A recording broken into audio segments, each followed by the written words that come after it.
Wah wah wah, sampai segitunya perhatiannya. Shin Tae-yong tiba-tiba kobarkan semangat untuk timnas U23 jelang duel lawan Korea Selatan. Kalian bukan lawan remeh lagi. Dan timnas Korsel pun akan mengerahkan amunisi dan strategi terbaiknya. Jaga fisik, jaga konsentrasi, jangan sampai lengah. Timnas Indonesia pernah bantai habis Taiwan di era Shin Tae-yong. Hanya 5 pemain yang dipertahankan Patrick Kluivert. Bisakah mengulang sejarah? Hadapi lawan super tangguh Korea Selatan, timnas U23 Indonesia tanpa laga pemanasan menuju kualifikasi Piala Asia U23 2026. Sudah siapkah?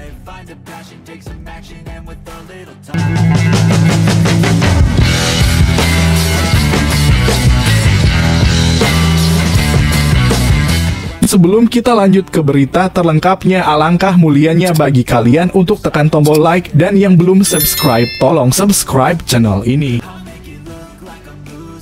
Wah wah wah, sampai segitunya perhatiannya. Shin Tae-yong tiba-tiba kobarkan semangat untuk timnas U23 jelang duel lawan Korea Selatan. Kalian bukan lawan remeh lagi.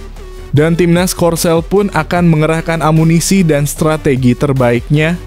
Jaga fisik, jaga konsentrasi, jangan sampai lengah. Sebuah kabar mengejutkan namun membanggakan datang dari Korea Selatan.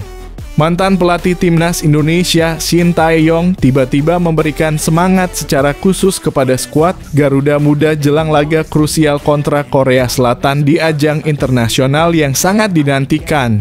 Meski kini tidak lagi berada di kursi kepelatihan Indonesia, Shin menunjukkan bahwa hatinya belum sepenuhnya lepas dari merah putih. Dalam pernyataan yang dikutip dari media Korea, Shin Tae-yong menyampaikan pesannya kepada para pemain muda Indonesia agar tetap menjaga kondisi fisik dan konsentrasi penuh menjelang pertandingan. Ia juga memperingatkan bahwa timnas Korea Selatan kini tak lagi memandang remeh kekuatan Indonesia. Saya tahu bagaimana semangat dan karakter pemain Indonesia. Jaga fisik kalian, tetap fokus. Kali ini Korea Selatan sudah sangat waspada karena mereka tahu kalian bukan lawan yang bisa diremehkan lagi, ujar Shin dalam pernyataannya. Ucapan tersebut langsung menyita perhatian publik pecinta sepak bola nasional. Banyak yang merasa tersentuh karena pernyataan tersebut tak hanya menunjukkan dukungan emosional, tetapi juga menjadi pengakuan tersirat atas kemajuan besar yang telah dicapai sepak bola Indonesia dalam beberapa tahun terakhir. Transformasi itu tak lepas dari tangan dingin Shin Tae-yong sendiri. Sejak ditunjuk sebagai pelatih pada akhir 2019, Shin membawa angin segar dalam sistem kepelatihan nasional. Ia memperkenalkan metode latihan modern, disiplin tinggi, dan mengorbitkan banyak pemain muda potensial yang kini menjadi pilar timnas U23. Kini, saat timnas U23 Indonesia bersiap menghadapi Korea Selatan, salah satu tim terkuat Asia dunia sepak bola, melihat pertandingan ini bukan lagi sebagai duel antara dua tim dengan jurang kualitas lebar. Sebaliknya, ini adalah pertandingan yang syarat dengan nilai historis dan emosional. Beberapa pemain yang kini menjadi andalan di lapangan seperti Marcelino Ferdinand, Pratama Arhan, hingga Hernando Ari merupakan hasil didikan langsung dari Shin Tae-yong. Pertandingan ini pun terasa seperti sebuah reuni tidak langsung antara sang pelatih dan anak-anak asuhnya, namun dalam medan laga yang memerlukan keberanian dan profesionalisme tingkat tinggi. Indonesia kini tampil lebih kuat, lebih percaya diri. Mereka tidak takut menghadapi siapapun. Saya bangga pernah menjadi bagian dari perjalanan mereka, tambah Shin. Laga ini juga menjadi simbol dari perubahan wajah sepak bola Asia Tenggara. Jika dulu Indonesia kerap dipandang sebagai tim penggembira, kini status tersebut telah berubah. Prestasi dan performa timnas U23 di berbagai turnamen telah membuktikan bahwa Garuda Muda layak diperhitungkan bahkan oleh tim sekelas Korea Selatan. Shin pun menekankan bahwa kunci dalam pertandingan nanti bukan hanya pada taktik, tetapi pada dua aspek utama, kondisi fisik dan konsentrasi. Ia menyadari betul bahwa untuk bisa mengalahkan tim dengan intensitas tinggi seperti Korea Selatan, para pemain Indonesia harus tampil dengan stamina prima dan mental baja sepanjang pertandingan. Korea akan bermain dengan tempo tinggi dan disiplin. Tapi saya yakin Indonesia bisa mengimbanginya, bahkan lebih jika fokus dan semangat mereka tidak goyah, ujarnya. Pesan dukungan dari Shin Tae-yong langsung menyebar luas di media sosial. Tagar seperti hashtag Garuda Muda, hashtag #StiSupport, dan hashtag #VigitKorea menjadi trending, menunjukkan antusiasme publik terhadap pertandingan serta besarnya pengaruh sosok STY di hati supporter Indonesia. Pelatih Timnas U-Strip 23 saat ini pun menyambut baik dukungan tersebut dan menyebutnya sebagai motivasi tambahan untuk para pemain yang akan tampil. Kami sangat menghormati Coach Shin. Banyak dari pemain kami tumbuh bersama beliau. Pesan ini menjadi energi positif bagi tim, kata pelatih kepala dalam sesi jumpa pers. Kini seluruh mata tertuju pada pertandingan penuh gengsi ini. Bukan hanya karena kualitas lawan yang akan dihadapi, tapi karena adanya cerita emosional di balik duel dua tim dari belahan Asia yang berbeda, salah satunya diwarnai jejak seorang pelatih yang pernah mengubah arah sepak bola Indonesia. Meski kini berada di negeri asalnya, nama Shin Tae-yong tetap bergema di hati para pemain dan penggemar Garuda. Ia mungkin sudah tidak duduk di bangku pelatih Indonesia, tapi warisan kedisiplinan dan semangat pantang menyerah yang ia tinggalkan masih tertanam kuat dalam diri Timnas U-Strip 23.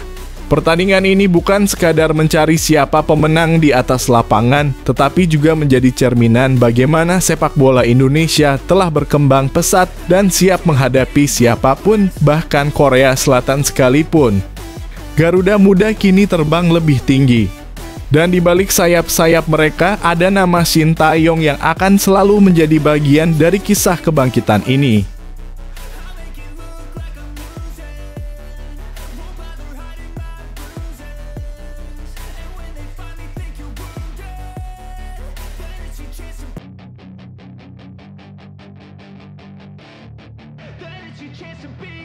Hey kid, don't ever let them get inside your head.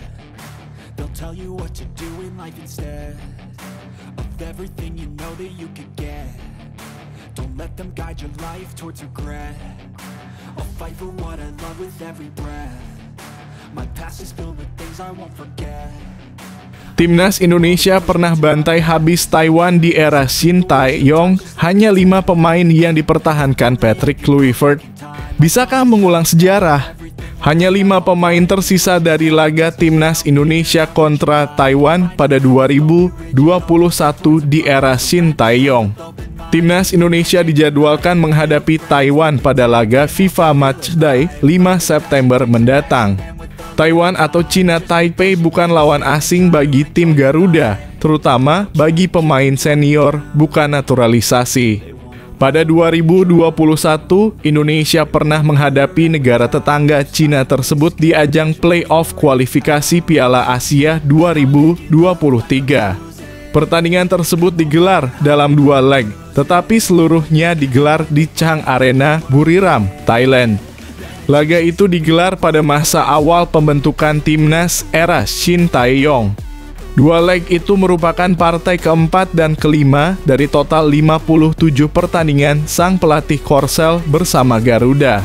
Pada leg pertama dalam kurung 7 Oktober 2021, Indonesia menang 2-1 berkat 2 gol Ramai Rumakit dan Evan Dimas.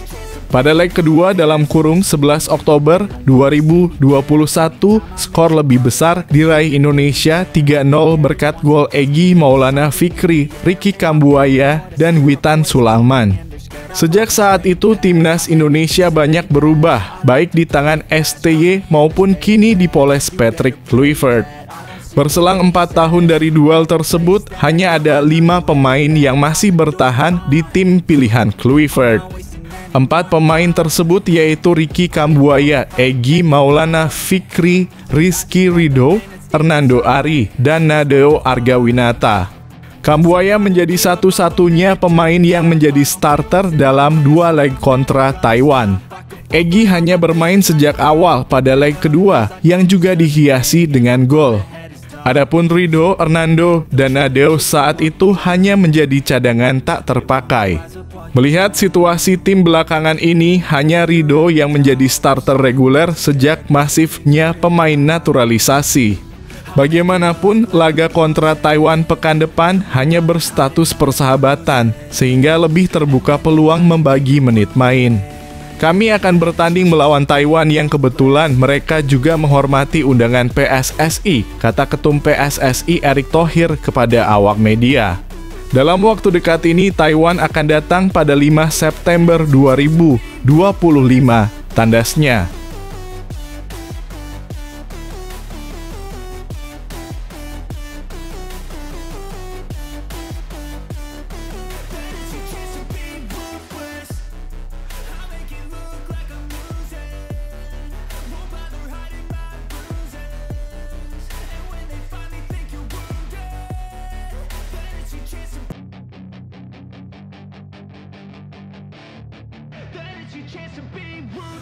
Hadapi lawan super tangguh Korea Selatan, Timnas U23 Indonesia tanpa laga pemanasan menuju kualifikasi Piala Asia U23 2026.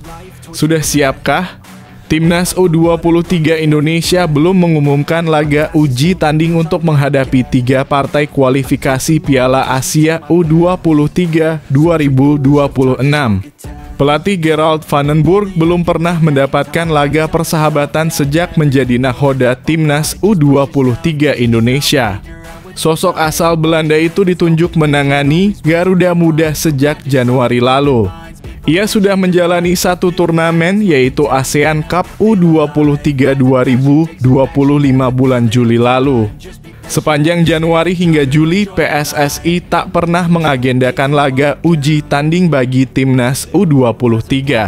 Kader Arol DKK turun langsung ke ASEAN Cup U23 2025 tanpa menempa diri pada laga pemanasan.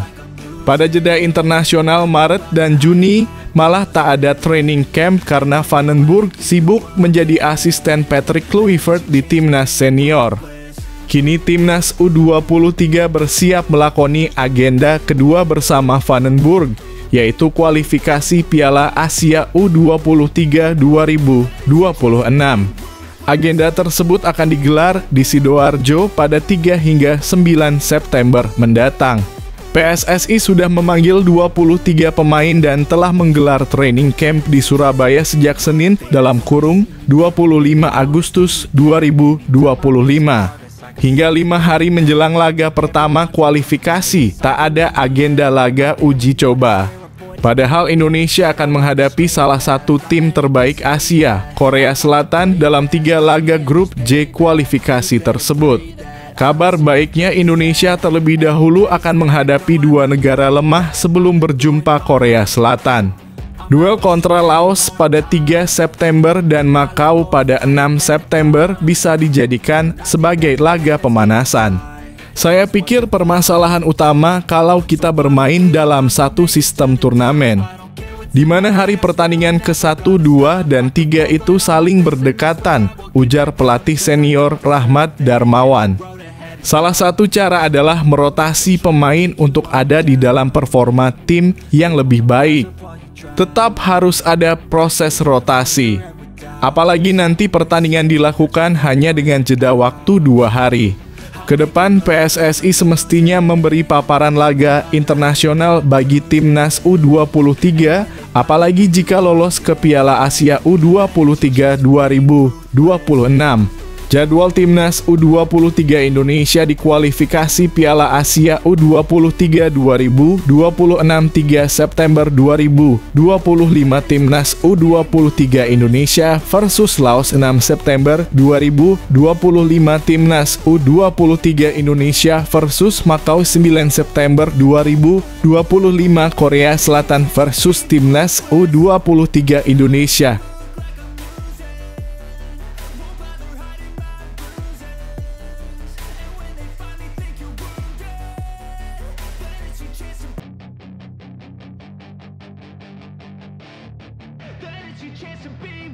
Hey kid, don't ever let them get inside your head. They'll tell you what to do in life instead of everything you know that you could get.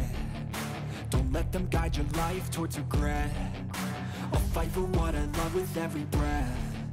My past is filled with things I won't forget. I use them all to push me to my best. So treat the worst of times just like a test.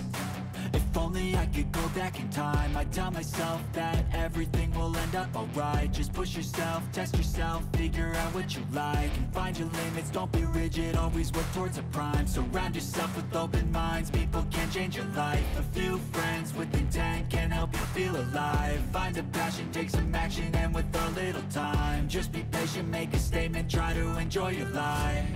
They'll try to kick you while you're down. Efek instan Florian Wirtz di Liverpool bukan dari gol, tapi dari peran di lini tengah. Liverpool baru saja mendatangkan Florian Wirtz dengan biaya besar mencapai 116 juta, menjadikannya salah satu transfer termahal di Inggris. Gelandang 22 tahun ini dikenal sebagai motor utama Bayer Leverkusen yang tak terkalahkan musim lalu dan kini membawa ekspektasi tinggi di Anfield. Meski belum mencetak gol atau assist dalam 2 laga awal Premier League, Wirtz menunjukkan pengaruh besar lewat kemampuan tackle dan recovery-nya yang masuk jajaran terbaik Liverpool. Pelatih Arne Slot menempatkannya sebagai playmaker nomor 10, posisi yang mengandalkan visi dan kreativitas dalam mengalirkan bola. Wirtz bahkan terlibat langsung dalam terciptanya 2 gol saat melawan Newcastle dengan pergerakan cerdasnya membuka ruang bagi rekan setim mencetak gol. Ia memang masih beradaptasi, namun tanda-tanda awal ini menunjukkan Wirtz siap menjadi pusat kreativitas Liverpool musim ini. Menurut Anda, apakah Wirtz akan menjadi kunci sukses Liverpool musim ini? Atau butuh waktu lebih lama untuk tampil maksimal? Bagikan pendapat Anda di kolom komentar. I'm not wasting any more time. I live for the fight and the climb. And I think that the pain that's deep inside is what defines. So I won't give up, I'm gonna make it to the top. I don't care what's in my way, I swear I'm never gonna stop. I could fall flat on my face and I swear I will get back up. Cause I don't deserve a thing and the road ahead is tough. Man City selangkah lagi amankan bintang fenomenal Rp574M, target Pep Guardiola. Manchester City kini makin dekat untuk mengamankan tanda tangan kiper bintang Paris Saint-Germain, Gianluigi Donnarumma. Klub asal Prancis itu baru saja menurunkan harga dari sang pemain menjadi 26 juta atau sekitar 574 miliar rupiah, membuat langkah The Citizens semakin mudah. Langkah ini datang setelah Man City kembali menelan kekalahan di Liga Inggris dari Tottenham Hotspur di Etihad Stadium, meski sebelumnya menang besar 4-0 atas Wolverhampton. Kiper muda James Trafford yang dipilih Pep Guardiola tampil kurang meyakinkan, walau sang pelatih tetap membela keputusan tersebut. City kini berharap bisa menjual Ederson ke Galatasaray agar dana tersedia untuk menyelesaikan transfer Donnarumma, kiper berpengalaman dan kunci sukses PSG di Liga Champions musim lalu. Walau Donnarumma tidak sempurna dalam penguasaan bola, pengalamannya di level tertinggi dianggap bisa langsung memberikan peningkatan bagi lini belakang Man City. Bagaimana menurut Anda? Apakah Donnarumma pilihan tepat bagi Man City? Apakah Guardiola sebaiknya terus percaya pada James Trafford? Bagikan pendapat Anda di kolom komentar.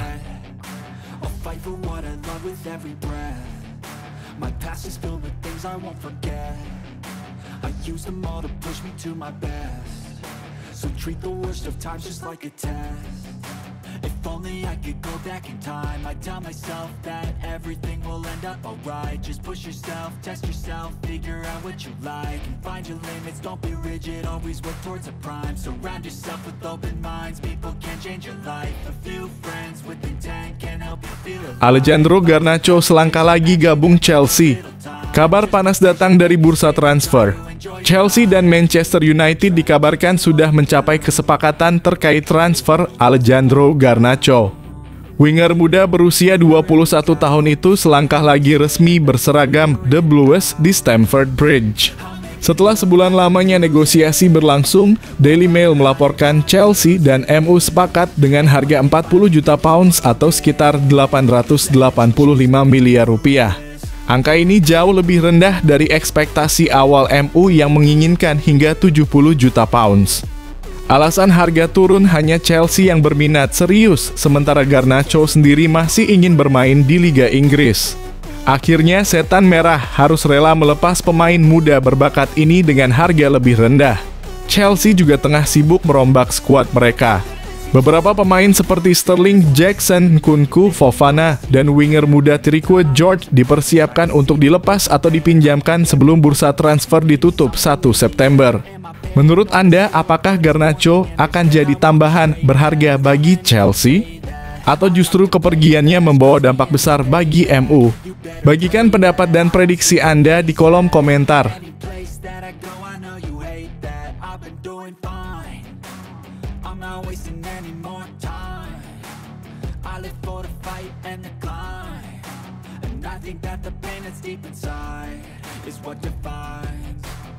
So I won't give up, I'm gonna make it to the top. I don't care what's in my way, I swear I'm never gonna stop. I could fall flat on my face and I swear I will get back up. Cause I don't deserve a thing and the road ahead is tough.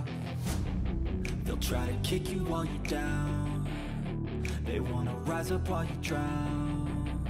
They wanna fill your... Ruben Amorim dipecat setelah Manchester United tersingkir oleh Grimsby Town di Piala Liga Inggris.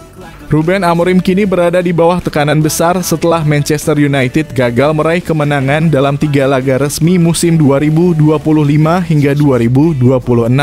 Setelah kalah 0-1 dari Arsenal dan ditahan imbang 1-1 oleh Fulham di Liga Inggris, MU kembali menelan kekalahan mengejutkan di babak kedua Piala Liga Inggris.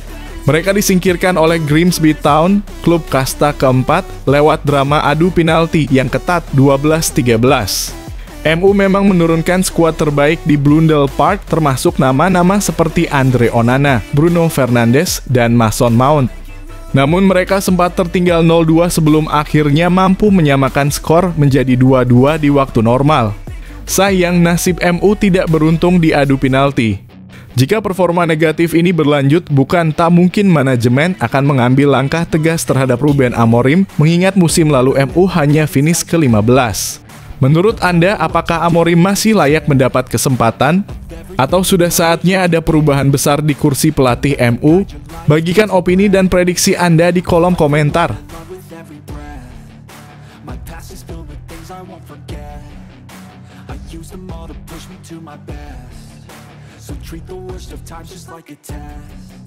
If only I could go back in time, I'd tell myself that everything will end up alright. Just push yourself, test yourself, figure out what you like, and find your limits, don't be rigid, always work towards a prime. Surround yourself with open minds, people can change your life. A few friends with intent can help you feel alive. Find a passion, take some action, and with a little time, just be patient, make a statement, try to enjoy your life.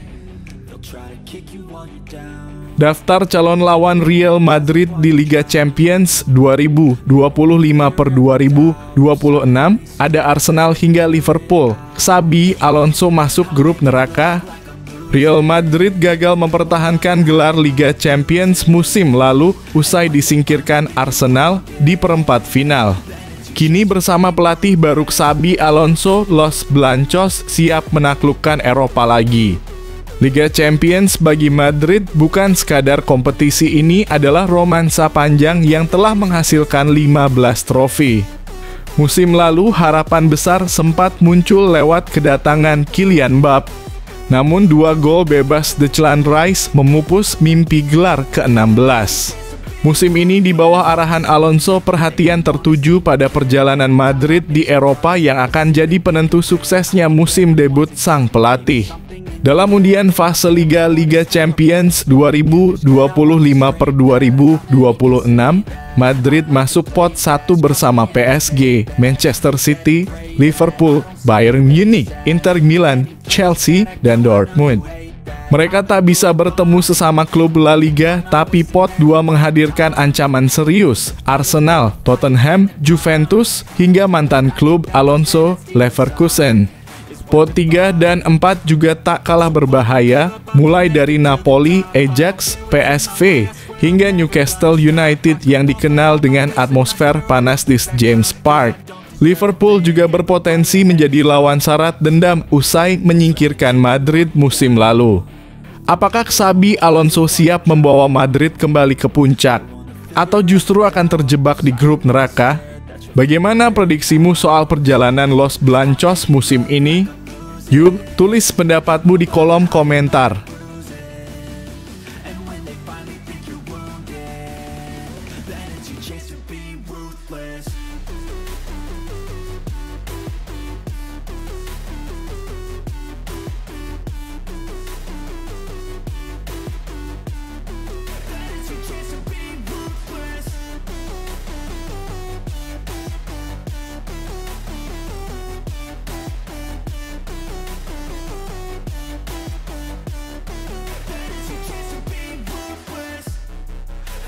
Robert Lewandowski wanti-wanti Barcelona karena Real Madrid sudah lebih kuat. Meski musim lalu Barcelona tampil dominan atas Real Madrid dengan menyapu bersih gelar La Liga, Copa del Rey, dan Piala Super Spanyol serta menang di semua El Clasico, Robert Lewandowski tak ingin rekan-rekannya terlena. Striker asal Polandia itu menilai Real Madrid kini bukan lagi tim yang sama. Menurut Lewandowski, kehadiran Xabi Alonso sebagai pelatih baru Los Blancos menjadi kunci perubahan besar. Alonso yang menggantikan Carlo Ancelotti usai meninggalkan Bayer Leverkusen disebutnya sebagai pelatih dengan masa depan cerah. Dia punya potensi besar bukan hanya secara taktik, tapi juga kepribadian. Saya yakin dia akan menjadi salah satu pelatih terbaik di dunia, ujar Lewandowski yang pernah satu tim dengan Alonso di Bayern Munchen. Ia menekankan bahwa Alonso mampu mengeluarkan kemampuan terbaik dari para pemainnya. Musim ini Real Madrid langsung tancap gas dengan 2 kemenangan beruntun atas Osasuna (1-0) dan Real Oviedo (3-0). Namun Barcelona juga tak kalah impresif, menang atas Real Mallorca (3-0) dan Levante (3-2).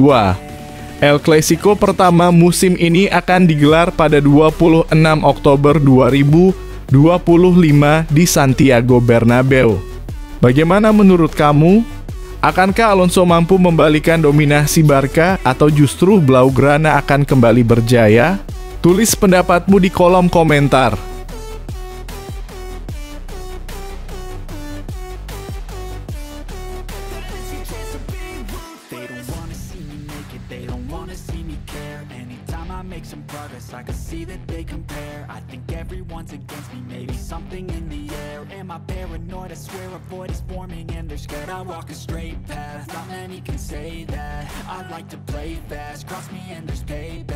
You better pray that I don't see your face at any place that I go. I know you hate that. I've been doing fine.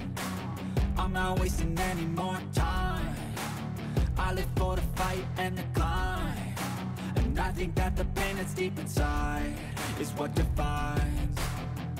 Real Madrid menang, Vini dan Mbappe dapat pelecehan rasial, La Liga bakal tinjau video.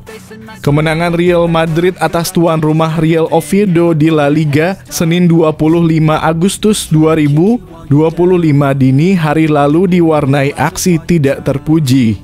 Pasalnya, sejumlah supporter tuan rumah diduga melakukan aksi pelecehan rasial kepada 2 pemain Real Madrid. Keduanya adalah Vinícius Junior dan Mbappe. Menariknya, keduanya adalah pencetak gol buat Real Madrid di laga tersebut, dengan Kylian Mbappe menjadi aktor utama dengan 2 gol di menit 37 dan 83. Sementara Vinícius Junior menambahkan 1 gol spektakuler di menit 90+3 untuk menutup pesta kemenangan. Aksi dugaan pelecehan rasial ini pun kemudian membuat pihak La Liga telah mengonfirmasi bahwa mereka sedang meninjau rekaman video untuk menganalisis adanya pelecehan rasial terhadap Vinícius Junior dan Mbappe di laga versus Real Oviedo kemarin. Mereka telah meminta rekaman tersebut dan berencana menambahkannya ke dalam laporan resmi kepada lembaga penyelenggara seperti RFEF dan Komisi Anti Kekerasan. Sebagaimana dilansir dari beIN Sports, Presiden Real Oviedo, Martin Pelas, menegaskan bahwa klub akan mengambil tindakan jika tuduhan tersebut terkonfirmasi benar.